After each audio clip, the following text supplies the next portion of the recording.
How old are you? 16. Mine's 7. So mine's 18 actually. So I know.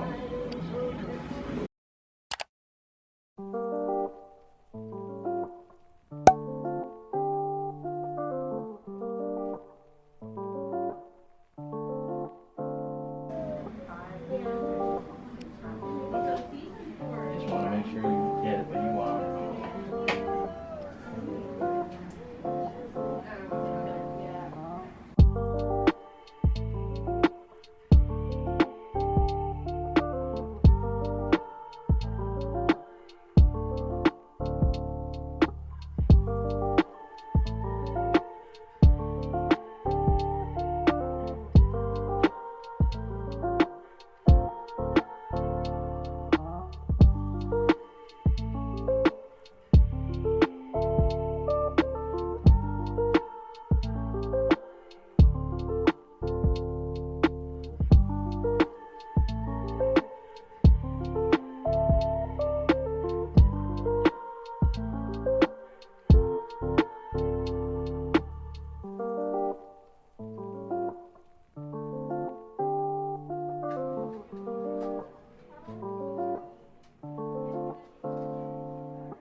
Let me see. You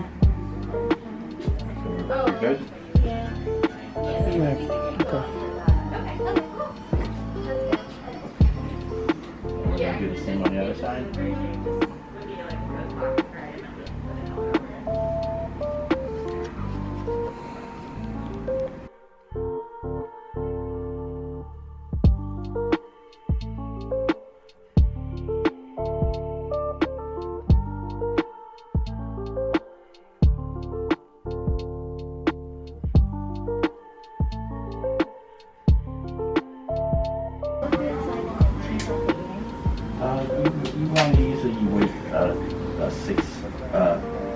6 to 8 weeks.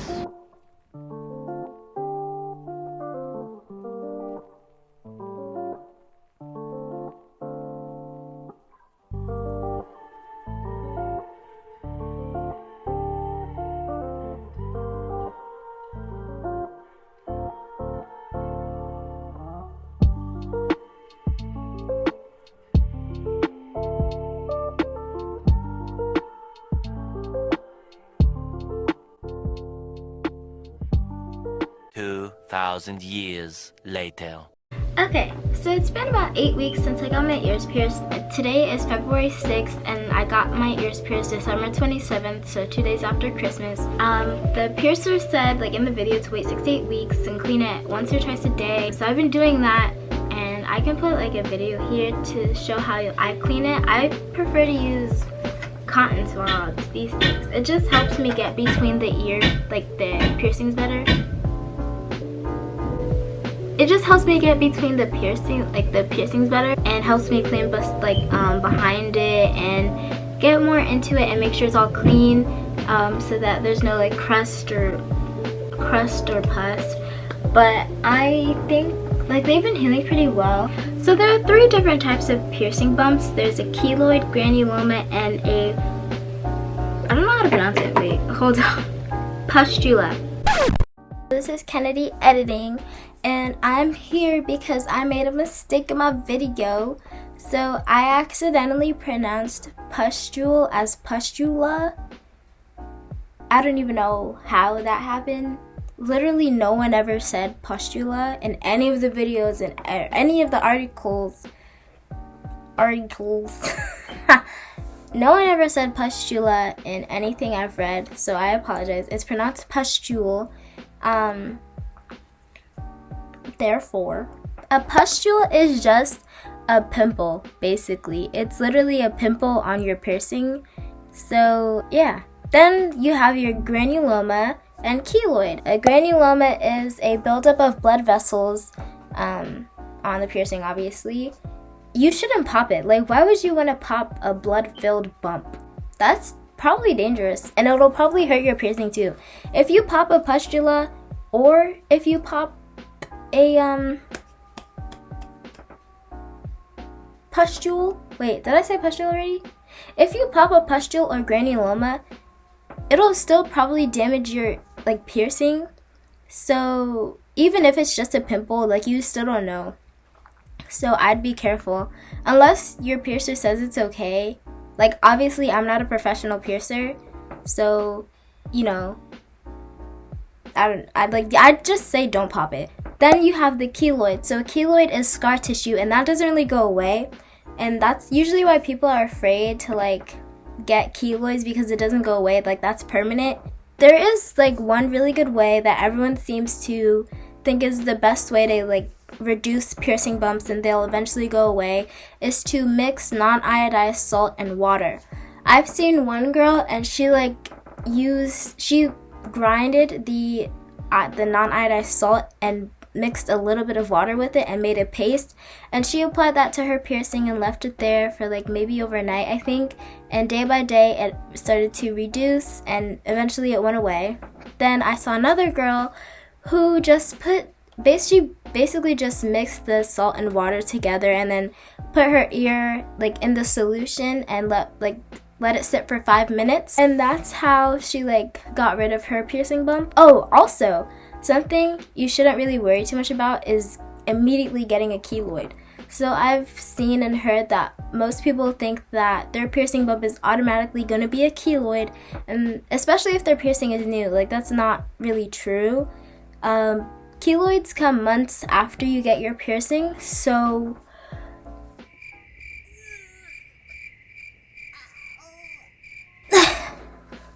keloids come much later in your piercing journey, or whatever it's called. Sometimes they don't ever come. Don't just assume that it's going to be a keloid, because that's probably not the case, so you don't have to stress it too much.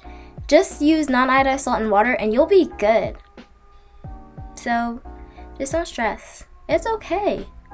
Also, I apologize. Pustule. It's pustule. Just remember that, future me. I think that's all. Like, yeah, that's all. Don't pop any of these. Like, that's so unhealthy. That's wrong. It's wrong. Also, try not to touch it that much, because that also irritates it. Just clean your ears once or twice a day as normal. Try not to clean it more than that, because that also irritates it.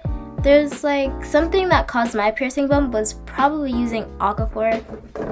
This is Aquaphor. The reason why I bothered it is because petroleum jelly and some alcohols can irritate your piercing and cause the piercing bump to form, and that's what happened to me. So just be careful. Don't try this. The reason why I tried it, and it's stupid looking back at it now, I tried it because people were like, oh my gosh, you don't want your piercing to dry up and look all crusty. I was like, yeah, and Aquaphor is basically like a really great healer or moisturizer, so why not? And then I ended up with a piercing bump. So don't be like me. Be smart. I mean, technically I was being a little smart, but don't do what I did. So just continue with the video. Pustule, not pustula. Next, we're going to talk about pain tolerance. Pain tolerance is, everyone has a different pain tolerance. When I got my piercing, my pain tolerance was actually pretty low. Like, I didn't really feel that much pain when I got my ears pierced. It was just a pinch for a second. I usually don't think of needles as something to be scared of, because it's just a pinch for a second. At least small needles. I've never come across like a big needle, I guess. So I wasn't really worried about the pain. The thing that hurt the most though were the clips that he put on my ears, and I guess he did that to numb it and stuff. That was the thing that hurt the most, rather than the actual needle going through my ear. That's what hurt the most. The actual needle going through my ear only hurt for a second, so it was fine. Only one of my piercings started bleeding, and I think you can see it in the video when when he was doing it. It was my top piercing on my left ear. That's the one that started bleeding. I didn't even know it was bleeding until he started cleaning it. But that's the whole thing on pain tolerance. Like, if you have a high pain tolerance, just be prepared. But honestly, just don't think about it too much, because it only hurts for a second. But if you know how to deal with your own pain tolerance and you know how to cope, then do whatever you need to do to get through that. Next is the healing process. My healing process was pretty good, I would say. The only thing is that my piercing tugged on some of my clothes. It was tugged on my hair, like my hair got like stuck on the piercing, and I had to like kind of try to get it off without tugging it too much. I also bumped into a couple things with like on my ear, and I didn't mean to. Like my shoulder, sometimes I bump into it, or like I don't know. There's like I bumped my head on my front shoulder, and it started bleeding that day actually. Yeah, that was my healing process. I also got like crust, but that's usually because, wait, what am I talking about? There were a couple times where like when it bled, I had to like take the backing off and clean it like that. So I cleaned my ears with a cotton swab. So this is a cotton swab. That's a cotton swab. That's how I clean my piercings, and I feel like it was the most efficient way to clean it. I feel like there's not really a better way to clean it, like using a cotton round. Like cotton rounds are like so big and hard to maneuver through your piercings, and I was like, that's not really good. So I didn't want to use that, and I also kept snagging on my earrings because they're kind of gems and they're rigid, and it kept snagging on it. So I was like, I can't really use that. So I used cotton swabs, and the cotton swabs do still kind of get stuck on the earring, but that's okay. It doesn't get as stuck. I use this Dr. Pierce body piercing cleanser, and this is the one they had at the shop. Hopefully you can see. Yeah, that was what I used for like the last 8 weeks. Oh, so my piercer said you should wait 6 to 8 weeks to like switch your earrings and stuff, but apparently you should wait longer.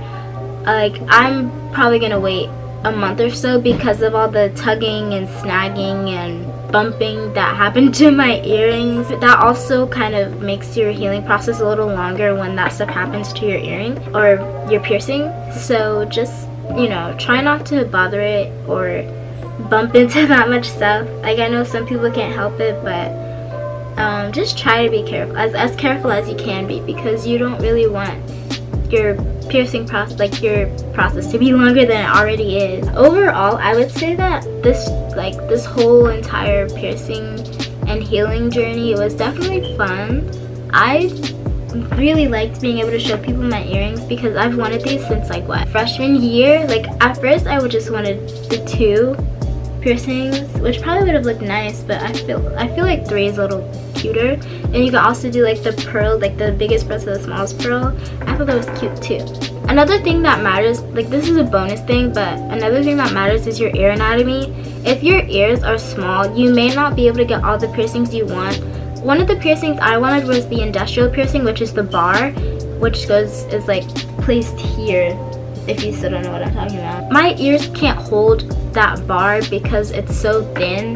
Like this part, if you can tell, I'm like flipping it over, and this bend thing is very small. So I wouldn't, like the bar would probably rip out my ear, and I wouldn't be able to, it'll mess up my ear basically. Like ask your piercer about your ear anatomy just to be safe, like on the safe side, because you don't want to mess up your ear too much. There's another piercing that I want, and hopefully I'll be able to get it this year. I'm excited, but I'm also nervous to ask for it, but we'll see what happens. I use piercings to express myself. I don't really, like, personally for me, there isn't really a better way for me to express myself.